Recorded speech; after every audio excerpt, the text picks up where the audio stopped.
Hello বন্ধুরা, আজকে আমি নতুন গৃহিণীদের জন্য চিকেন রেসিপি নিয়ে চলে আসলাম। প্রথমে চিকেনটাকে লেবু ম্যারিনেট করে রাখতে হবে, তারপর সব মশলা রেডি করে আদা রসুন লঙ্কা টমেটো পেস্ট করে রেখে দিতে হবে। কড়াইতে তেল গরম হয়ে আসলে আলুটা লাল লাল করে ভেজে নিয়ে তার মধ্যে গোটা জিরে তেজপাতা গোটা গরম মশলা ফোড়নে দিয়ে পেঁয়াজটা ব্রাউন করে ভেজে নিতে হবে। তার মধ্যে সামান্য চিনি দিতে হবে। তারপর পেস্ট করা মশলাটা দিয়ে জিরে গুঁড়ো হলুদ গুঁড়ো চিকেন মশলা যদি চান শাহি মশলা দিয়ে ভালো করে কষাতে হবে যতক্ষণ না মশলা থেকে তেলটা বার হচ্ছে।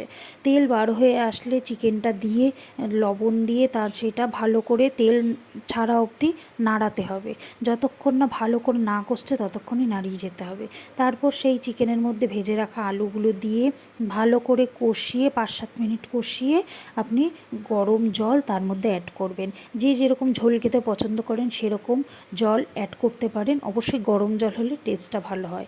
তার লাস্টে শাহি মশলা দিয়ে বা গোটা গরম মশলা বেটে আপনি দিয়ে দিতে পারেন। ব্যাস, আমাদের চিকেন কষা রেডি বা চিকেনের ঝোল রেডি। ভালো লাগলে লাইক কমেন্ট শেয়ার সাবস্ক্রাইব করে পাশে